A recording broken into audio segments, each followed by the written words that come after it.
Trump, kim adını buranın? Ben bunu просто, я имею право интересоваться, кто берет, кто покупает. Она по указанию президента берет человека. Ну, в этом она. По указанию İlham Aliyev mi? Bu Allah bilir.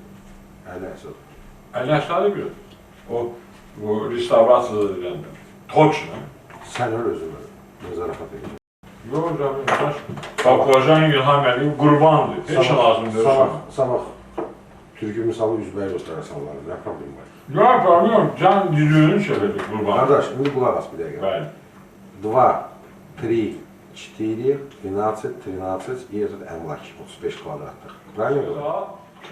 Uказание президента, что так, bazar. Onu sən demə belə işin yanında. Heç kimin yanında demirəm. Sen dediği idi, senin dedin, ikimiz rahmetli yoktu.